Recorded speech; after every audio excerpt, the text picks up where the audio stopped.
Has there been instances of miscommunications handed down through the use of unsuccessful forms of communication? So I think when you think about any project, any initiative, any message, it's made or broken through communication. Mm-hmm. So whether that's you have a new program or you want people to be aware of the strategy or whatever it is, communication is really critical. So I think, yeah, I'm sure there have been. And a big part of that is you need to put a lot of planning into communication to make sure that you've hit multiple vehicles, multi-way communication in a way that people can receive. Some people are auditory, some people want to see it, some people want to read it, so you need to make sure that it's there, that it's consistent, that it's simple and easy to understand. And so I think we spend a lot of time on our sort of corporate rollout initiatives that would do a fairly good job. And I think where and any organization, this wouldn't be alone to Workopolis, is some of the things that may seem not such a big deal or just for this group of people. And people sometimes think, well, I build it and we're ready to go, okay, now we'll tell people about it. And it gets lost either in translation or people don't understand the context. So why? Like, why is this important? Why should I do that? Why should this be the product that I'm pushing to my customers? Oh, it already went out and then you told me about it. So I think that's where people don't necessarily remember that the front end, the planning part of communication is, to me, as critical as all the work that you've put in the project, because you can put months and months of work in a project, and if you blow the communication, you've really blown it. And I think one example internally would be that we had a piece of research that we were launching to the media and saying, here's some great research Workopolis has done, we want PR and media to pick it up, and they were. But what we hadn't done is spent the time to internally roll that out. So all employees didn't understand it, the sales force didn't necessarily know about or understand the context, and their customers were learning about it before internally. So that's where people have, their goal or their objective is, I need to roll this out, I need to get it out to whichever constituency. This is what my goal is, this is what my objective that I'm being marked on is. What they're not doing is broadening the perspective and saying, for this to be successful, I need to take into consideration all these other stakeholders. And sometimes we become too narrowly focused, right? And then what happens is the great work that's been done gets overshadowed by who didn't know about it, why weren't they told, all the things that didn't happen, and it overshadows the good work. So those can be great learning opportunities. Hopefully you do that once and then you've learned the power of the other piece and you make sure that you have that in your checklist and you do it. So if you do it once and you learn from it, that's okay. Great. As employers of a diverse age group, do you find that some employees have more trouble using social media than others? If so, what age group would you suggest encounters the most trouble? So it's an interesting question because we don't have as diverse an age group internally as a lot of organizations may. So, our average age is probably early 30s, and certainly we'd have a handful of people in their 50s, but generally a younger demographic.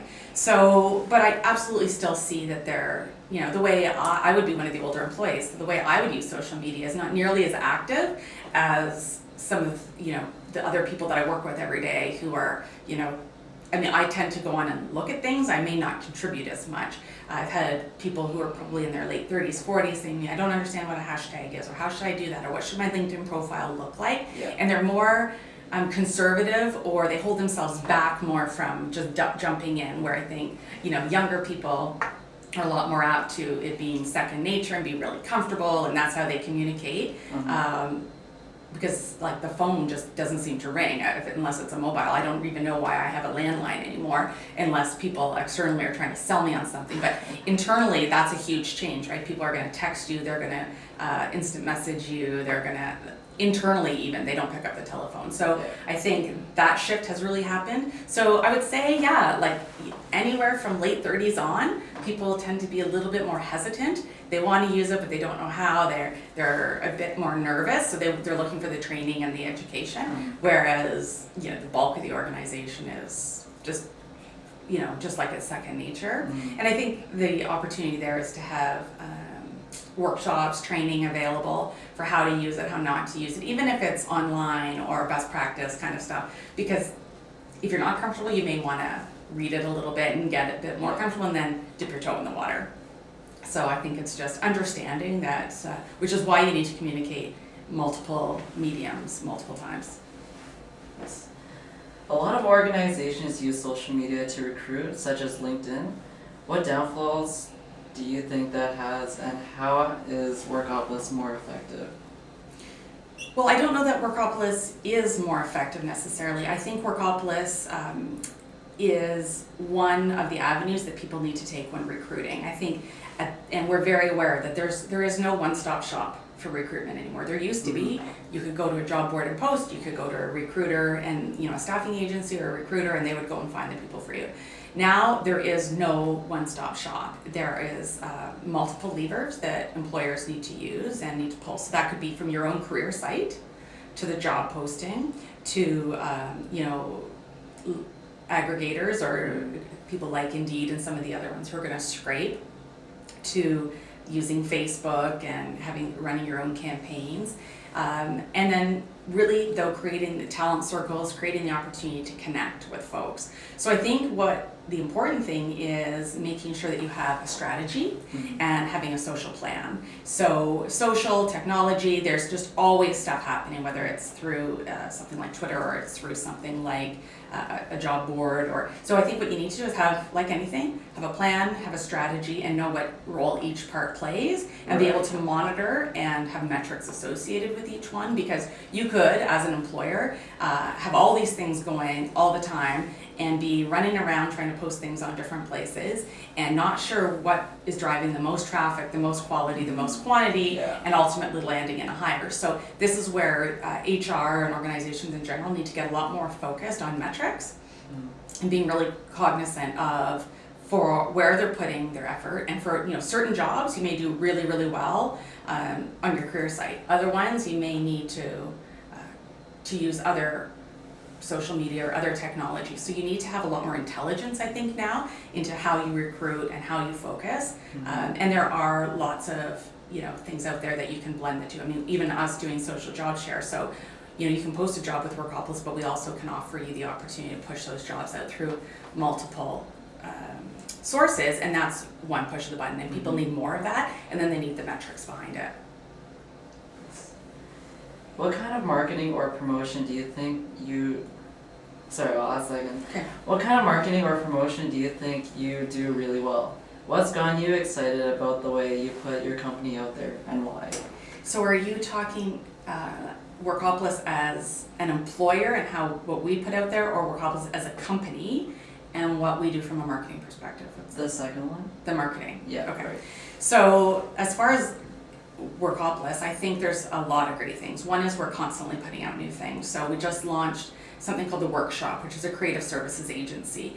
And we're focused through that group on talking to employers about building their employer brand, creating, again, an opportunity to really differentiate yourselves as employers and why people would want to work with you, making sure that's that's out there in social media, that it's out there through videos and that type of thing, blogs. So I think that's really exciting. We do a lot from a PR perspective, so whether that's our own research or what's going on in the marketplace or what's happening with the labor force, that we are the subject matter experts that can speak to that across Canada and really drive information for both employers and seekers and just the public at large. So from a thought leadership perspective, I think we have a lot of information. We sit on millions of resumes and millions of job postings, and so what we have is an amazing amount of data that no one else in Canada has, including the government.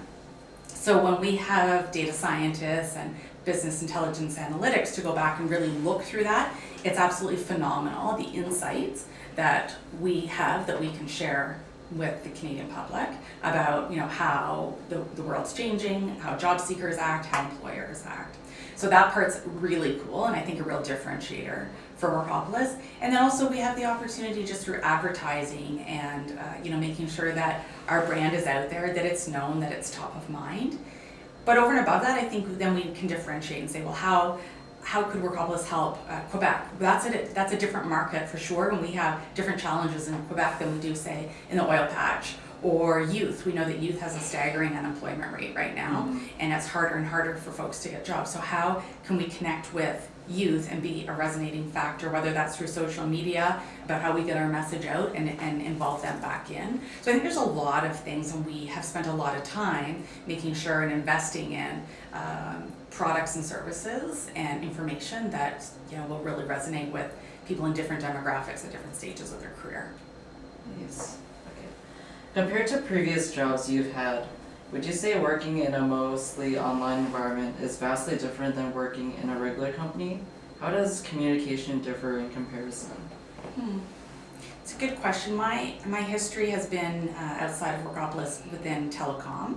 So telecom, again, is a service that is provided that you don't necessarily, yes, you have technicians that go out and install, but on a day-to-day basis, people in the head office don't necessarily see the copper line that's going in. It's not like here's the box or here's the jar of peanut butter that we're marketing, So it is and it isn't different. And I think even if you have a consumer product that you can feel, you still have a whole technology side. So I think the push to technology is probably a little bit more different, and to me much more engaging, really interesting, because I feel like we're always looking at what's coming next from a technology perspective and what are users doing out there. And it may not just be in the employment field or the digital recruitment field, but just how are people behaving out there. So to me it's much more sort of forward focused than being on your back foot waiting for the orders for 18 widgets to come in. Yep. So it's to me more exciting, more dynamic. Things are changing every day, and all of a sudden if your site goes down, that's your business. Yeah. So the importance of the role that every single person touches, and the fact that our value is in our people. And so hiring really smart people, continuing to develop and encouraging people to be innovative, to try new things, to fail and then figure out what didn't work and what would I do again, not to be in the status quo, not to be just maintaining in the regular day. I love that. People are insanely smart in all these different areas, and so what a developer needs to do versus someone who's leading the marketing initiative, it's really cool to see all those different thinking styles, experience come together and create some really neat things. There's friction, but what comes out of that is brilliance, really. And I think to me that's very exciting from a communications perspective. Internally, again, you have different constituents, right? So, and not to be totally stereotypical or paint with an extremely broad brush, but I would say a lot of the truly technical expertise, so a lot of our developers, QA, tend to be a little bit more introverted, don't necessarily come out as vocally and share with us what they need. So there needs to be different ways to connect with them than maybe the marketing department, who's all too quick to just send you a note or let you know their ideas and thoughts and much more verbal. So I don't know if that's it's different types of people and individuals. You're always going to have some who are more extroverted and more introverted, and quite honestly maybe English as a second language versus your primary language, that kind of thing. So how do you so that may not necessarily be role specific, it also can be at times. So how do you make sure that you're communicating in a way that works for different people? And I think it's multiple ways, multiple channels, whether it's through a survey versus drop by and tell me versus put a proposal together, or maybe smaller group conversations or one-on-ones versus in a town hall environment. So I think you just have to be making sure that, hey, this is interesting. I haven't heard from a large constituency in the organization, so if we're not hearing something, we need to make sure we're finding ways and working to tap into those voices. Would you say, based on previous positions you've held, that Workopolis has a reasonably low turnover rate? Is that in any part due to the use of social media? Interesting question. So I think how you look at turnover is and the lens that you put on turnover is interesting, because to me some turnover is good and it should be expected, because what we know based on our data is that people change jobs every 2 to 3 years. Yeah. And they may change internally, but most people, I think 85% of people leave an organization to move ahead, and that's just across Canada. So expecting turnover to be particularly low is, I think, shouldn't be your focus. And the other thing is, at a certain point, you want some turnover because you need fresh ideas, you need a new perspective, new learning, different background. Do you want 50% of your organization to leave every year? Absolutely not. So I think what comes up for me is that the focus needs to be on developing people and retaining them and creating the opportunity for them to grow their own careers. And you have to be realistic. If you're in a company of 30,000 people, you probably have a lot more opportunities for people to move laterally or take on new roles versus a company of 100 people. And in a company of 100 people, your opportunity may not be a new job title or a new compensation package, but may be able to be, hey, get involved in this project, or can we tap into you for that, or if you have an idea, contribute to that. A lot more incumbent driven. So I think turnover is a funny thing, and in certain pockets you'll have more turnover at certain times. So if there's a really high demand in the marketplace and a low supply for certain types of jobs, you may see a higher turnover. So for me, the focus is on employment branding, Right. and so that we would certainly do through our own site with social media, making sure that the employment brand that you put out there is in fact how you walk and talk every day internally, and that the two match, so that what you're marketing is actually what you're buying. Exactly, yeah. And that the roles that are out there, and showing the development and opportunity that Workopolis as an organization is doing, not just as an employer, but as a company, that we're becoming more technology focused. We really are going to be a leader. Those are huge retention opportunities, and what we always say is this is an incumbent driven organization. So you can come in every day and do your job description 100%, that's great, but you can do that plus say, wow, I've got some background in over there, I've got a few ideas, and I've never seen that turned down. So I think people need to also see the opportunity internally versus also looking externally. So as far as directly answering your question, I don't know that it's particularly a lower turnover rate. I think it's pretty standard. What I have seen is some changes. So when I first joined here, we had a higher turnover in our sales organization. What we've been able to do is put in not just consistent management. Yeah. I think really are engaged and driving the quality and the depth of folks in the department, but also really coaching them and developing them, and also putting in some more probably policies, procedures that create a bit more predictability for folks. And so I've seen that really decrease. So I think there's a lot you can do for it, and sometimes things need to surface for an organization to realize, okay, this is time what we really put on it. But to me, from a social media perspective, the opportunity is brand, and making sure that the people that are here are using social media in a way that's hopefully positive. So they're having a good experience, they're going to tell people about that experience, and that's going to really help overall. All right, those are all the questions that we have. Okay. We're really appreciative Oh, of no this problem. interview.